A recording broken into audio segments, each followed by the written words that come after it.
네, 주안의 만나 6월 1일 월요일 묵상을 함께 나누도록 하겠습니다. 오늘 말씀은 고린도전서 1장 1절에서 9절까지의 말씀으로요. 하나님께서 부르신 교회의 정체성이라고 하는 제목으로 함께 묵상을 나누도록 하겠습니다. 자, 이제 벌써 또 6월이 되었습니다. 그죠? 1년의 절반이 지나가고 있는 것 같습니다.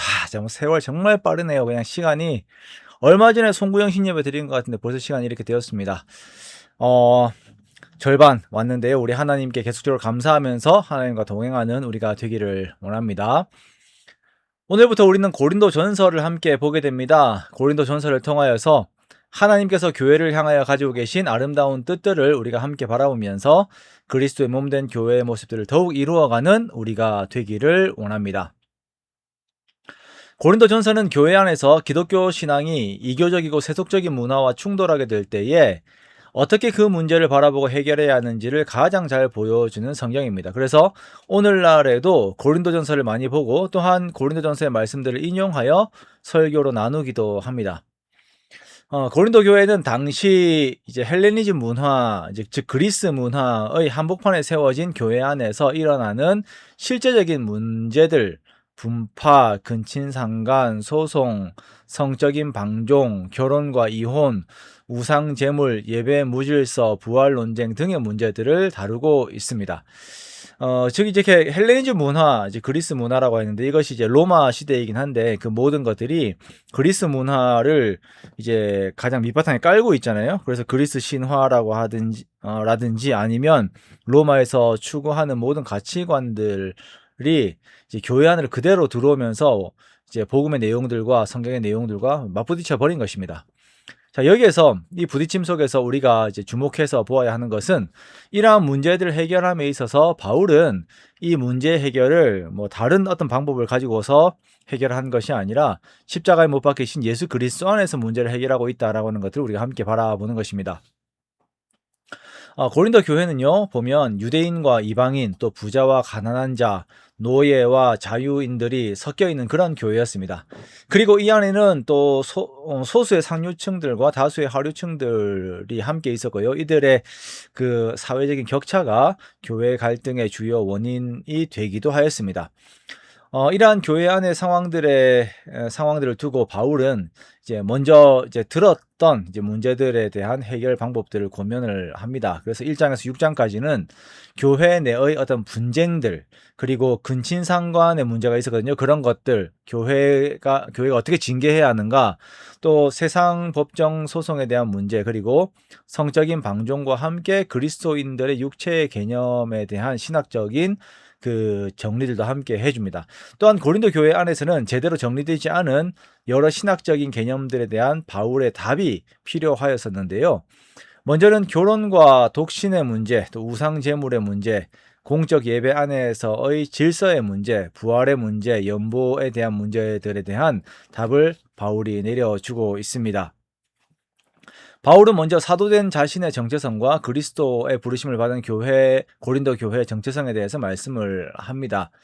자, 먼저 바울은 자신의 사도됨에 대해서 밝힙니다. 그리고 이 사도됨이 하나님의 뜻을 따라 그리스도 예수의 사도가 되었음을 밝히면서 편지를 시작합니다. 자, 이러한 편지의 서문은 앞으로 바울이 권면할 모든 내용들이 바울 자신의 의견이 아니라 바울을 보내신 하나님의 권위 안에서 이 권면들이 이루어짐에 대해서 선언을 하는 것이죠. 그리고 그 선언은 어디를 향하여 이루어지게 되는가? 즉 이제 하나님께서 부르신 교회를 향하여서 그 선언들이 이루어지게 됩니다. 왜냐하면 그러면 또한 이렇게 왜 하나님께서는 이러한 권면을 교회를 향하여서 하시는가라고 하는 질문을 할 수가 있겠죠. 3절에서 보면 바울이 축복의 인사를 하는 것처럼 그것은 이제 하나님의 평강이 교회 안에 머물게 하기 위해서입니다. 즉 교회 안에서 여러 가지 문제들이 있고 분란들이 있고 죄가 들어오게 되면 하나님의 평강이 사라지게 되는데요. 그 평강이 계속적으로 교회 안에 머무는 것이 큰 복이 되기 때문에 하나님께서 이러한 권면을 바울을 통하여서 이제 허락을 하시는 것입니다. 고린도라고 하는 발전된 도시에 예수 그리스도를 주라 부르는 사람들이 교회라고 하는 이름으로 모이게 되었습니다. 자, 이러한 고린도 교회의 성도들은 많은 영적인 지도자들을 만났어요. 다녀가게 되었기 때문에 만났고 또 많은 은사들이 그들에게 주어졌습니다. 그래서 이들은 언변과 모든 지식에 풍족한 교회가 되었다라고 말씀을 하고 있습니다.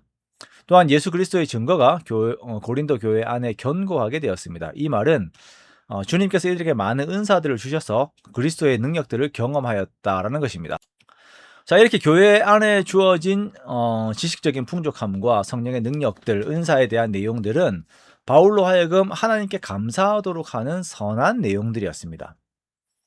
바울은 이것을 기억하면서 하나님께 감사를 했어요. 그리고 이러한 일들을 행하시는 하나님께서는 신실하신 하나님이시고 미쁘신 하나님이시다라고 높이고 있습니다. 미쁘시다라고 하는 것은 그 신실하심으로 인하여서 충분히 믿을 만한 분이시다라고 하는 의미입니다. 자, 이렇게 바울은 서두에 고린도 교회를 향하여서 아름다운 일을 행하신 하나님을 높이고 찬양합니다.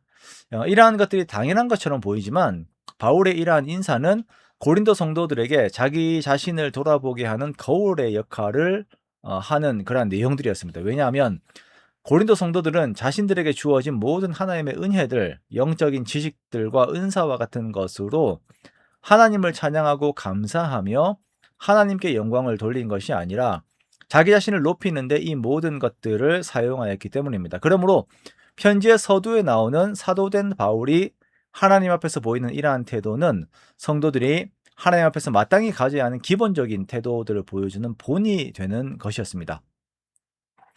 하나님께서 부르신 교회든 우리에게 주어진 모든 것들은 모두 하나님께서 주신 것이죠. 주신 것들이죠. 그런데 이 기본적인 그 진리를 잊어버리게 되면 우리는 우리 자신에게 집중하게 되고 우리 자신들이 각자 자기에게 집중하게 되면 이것들이 곧 교회 안에서의 분란이라고 하는 결과를 가지고 오게 됩니다.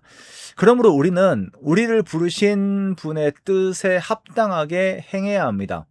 우리가 야외 예배에서 함께 나누었던 것처럼 우리를 부르신 하나님의 목적에 부합한 우리가 되어서 하나님만 높이고 감사하는 우리들의 삶이 되어야 할 것입니다. 그렇게 우리가 오늘을 걸으면서도 나의 관심사가 내 마음에 채워져 있는 모든 생각들이 하나님의 것으로 채워지는 귀한 일들이 가득하시기를 원합니다. 그래야 해서 나를 드러내는 것이 아닌 다른 사람들을 시기하는 것도 아닌 하나님을 기쁘시게 하는, 하나님만 기쁘시게 하는 저와 여러분의 복된 삶들이 되시기를, 그렇게 하나됨을 이루는 저와 여러분의 복된 삶들이 되시기를 주님의 이름으로 축원합니다.